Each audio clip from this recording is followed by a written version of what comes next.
인정상가는 이 규환에 처 진복리에게 고운 옷감이나 맛있는 음식 등을 주고 각별히 친절하게 대해 주었다.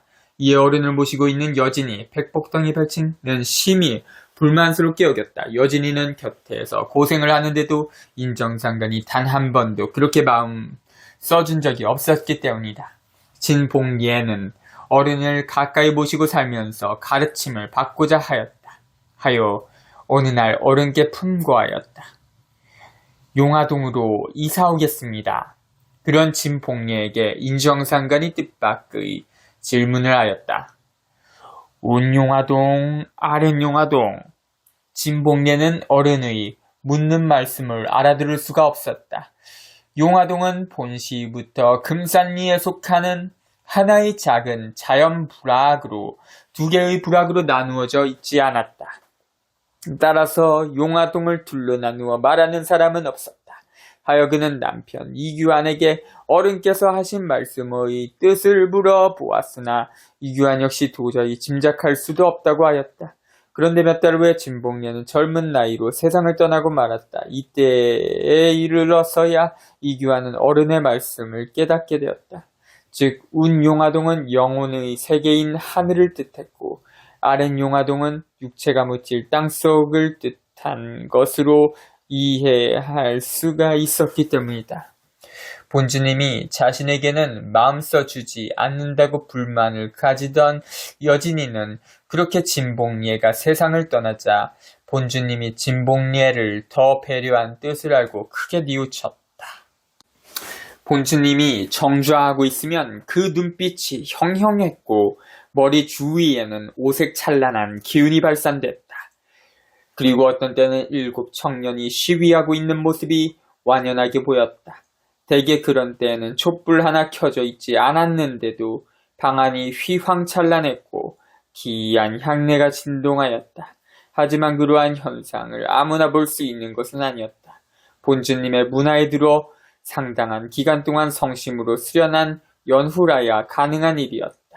그런 현상을 처음으로 보는 자들은 거의 눈을 부비고 다시 보며 자신의 눈을 의심했지만 누차 보게 되면 자연 어른의 도덕에 흠뻑 적셔지게 되었다고 한다.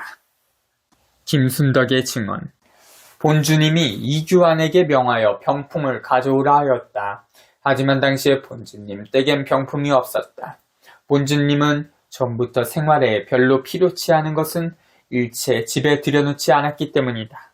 하여 이규환은 시장에 가서 병풍 하나를 사다가 어른께 드렸다. 그러자 본주님이 말하기를 솜리에 가서 해오라 하였다. 솜리란 이규환의 고향인 이리를 말하였다. 이에 이규환은 집에 돌아가 한 달가량의 노력 끝에 높이 6척, 폭 12폭의 병풍을 만들어다 드렸다. 그는 원래 솜씨 좋은 목공이었지만 병풍을 만들어 보기는 처음이었다. 그런데다가 명공의 그림까지 구해서 하다 보니 그렇게 시일이 걸린 것이다. 그가 병풍을 펼쳐놓자 본주님이 보고 손을 들어 그림 한 폭을 가리키며 물었다. 저것이 왜 그런고? 하여 자세히 보니 병풍에 그려진 토끼 2마리 중에 한 마리의 입에 풀잎이 닿지 않게 그려져 있었다. 이에 그가 다시 가지고 돌아가 풀잎이 입에 닿도록 해서 드리니 본주님이 보고 그래야지 하며 반가워하였다고 한다. 민식녀 문도가 본주님 댁에 와보니 개밥이 밥통에 남아있었다. 이에 그는 마음속으로 사람 먹을 것도 없는데 하고 참못 불만스럽게 생각하였다. 한데 본주님이 그에게 수북이 담은 고봉밥을 주며 이르기를 그때로 줄 터이니 아무 말 마라 하였다. 당시 민식녀는 본주님이 개로서 서양 사람의 공사를 행하는 줄을 알지 못했다.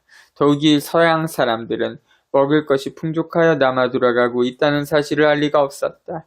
때문에 감히 겉으로 말은 할 수가 없었으나 마음속으로는 심히 옳지 않게 여겼던 것이다.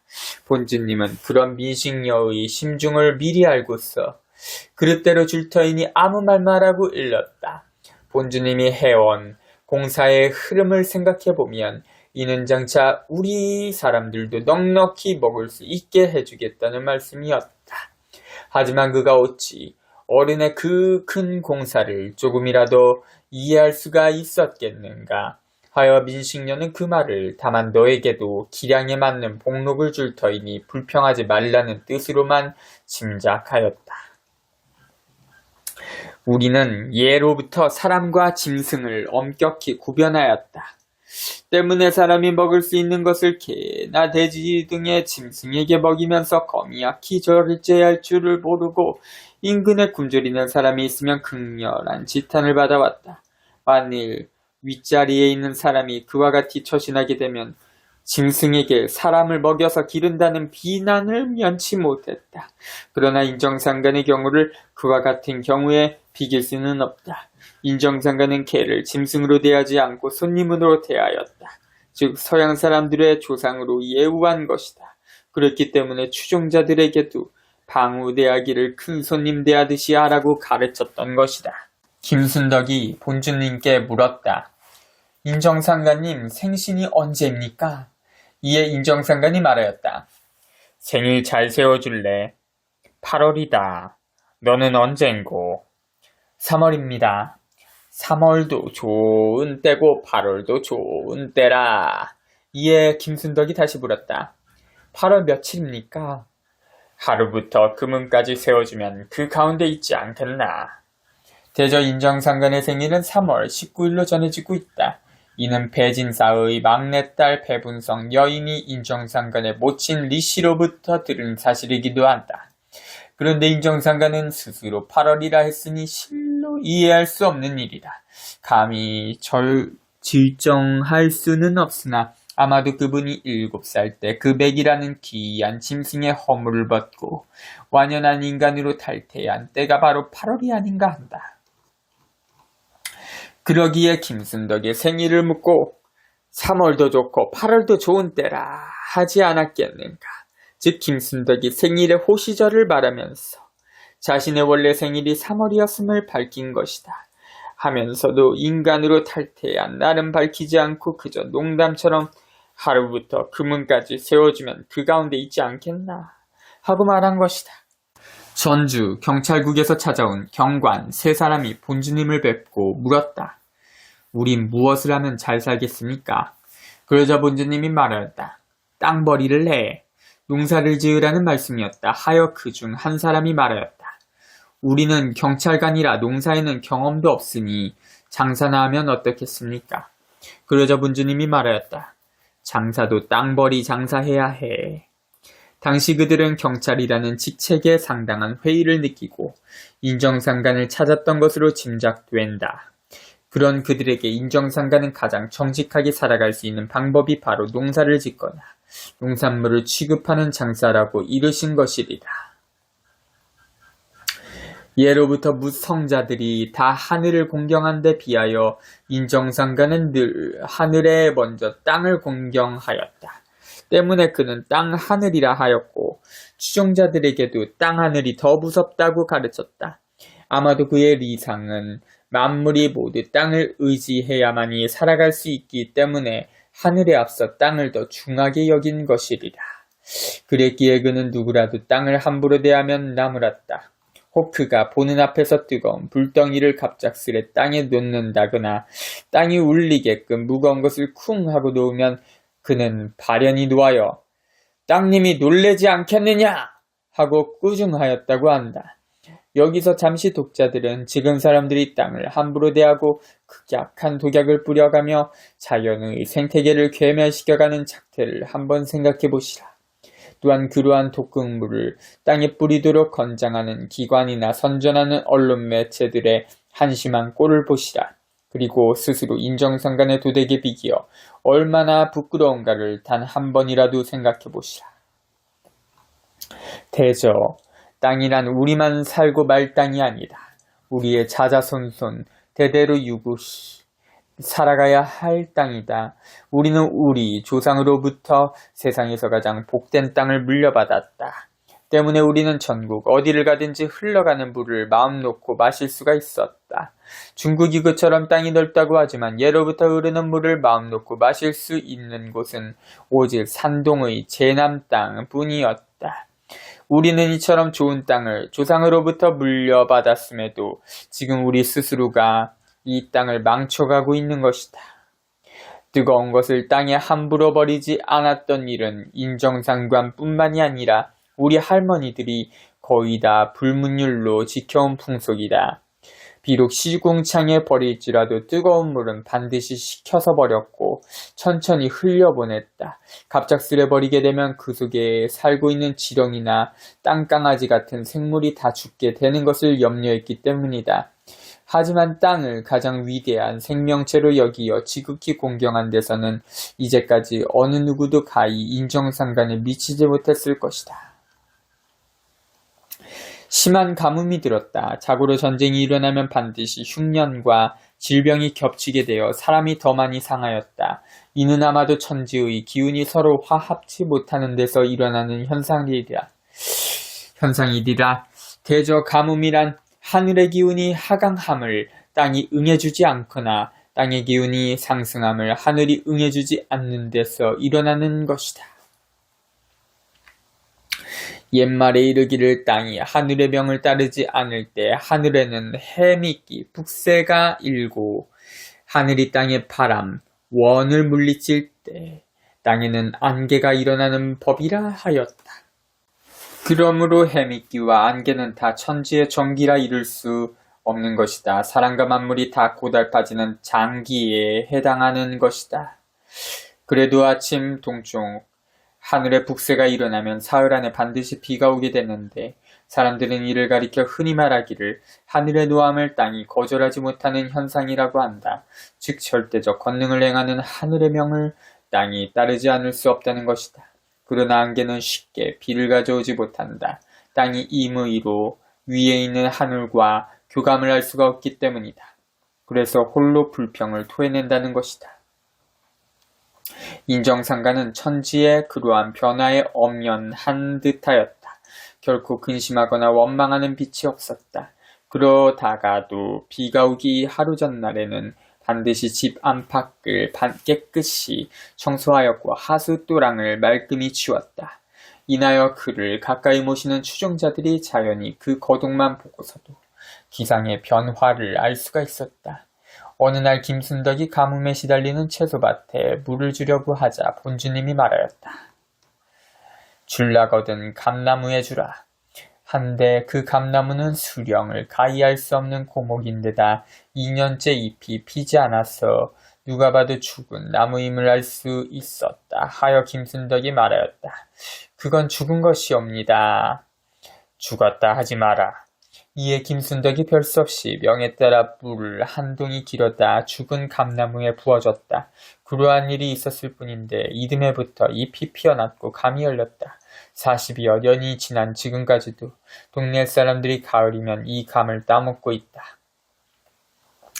당시의 기상이변은 아마도 그 당시를 살아온 이들의 기억 속에 생생히 남아있을 것이다.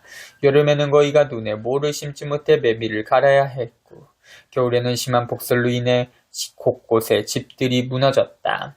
하도 눈이 많이 내려서 인정상관은 어찌 하늘이 태을하느냐 하고 음성을 높인 적도 있었다. 여기서 태을이란 별로 필요치 않은 일을 두고 이르신 말씀으로 해석되고 있다.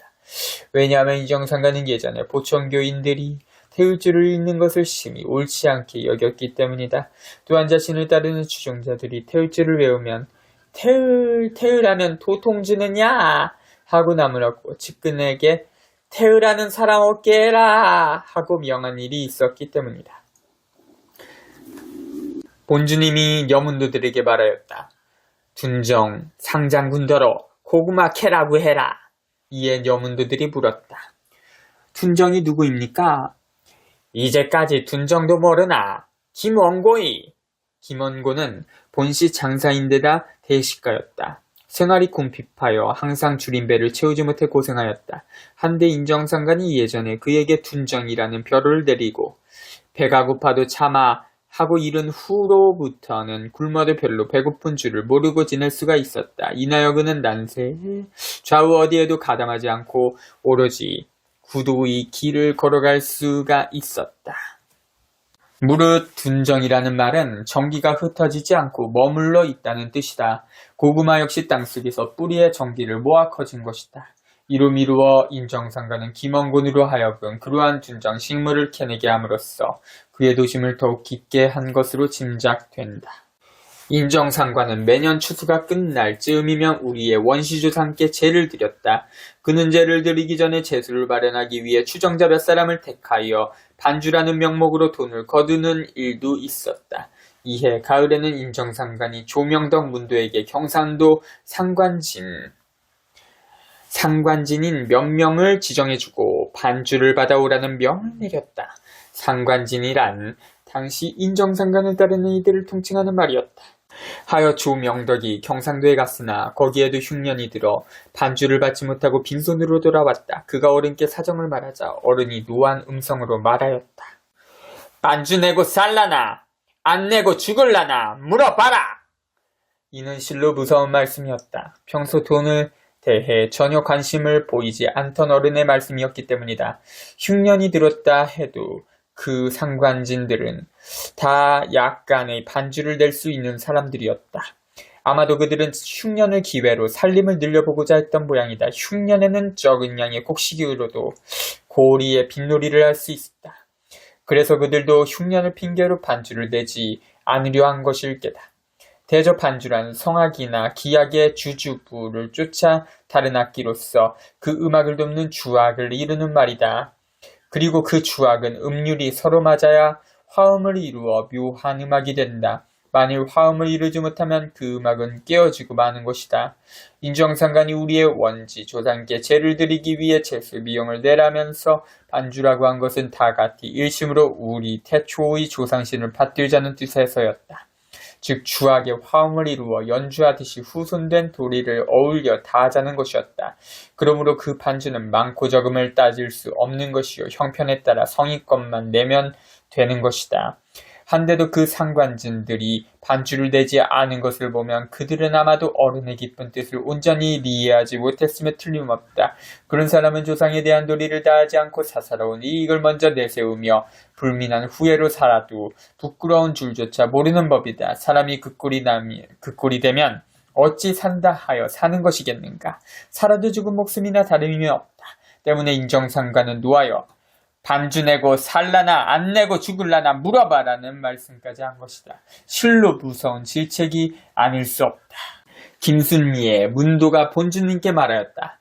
방우 한 마리씩 나누어 주시지요. 그러자 본주님이 말하였다. 너희들이 가져가면 지 명대로 살겠는가? 지 명대로 살면서 제 이력 다 해야지. 18.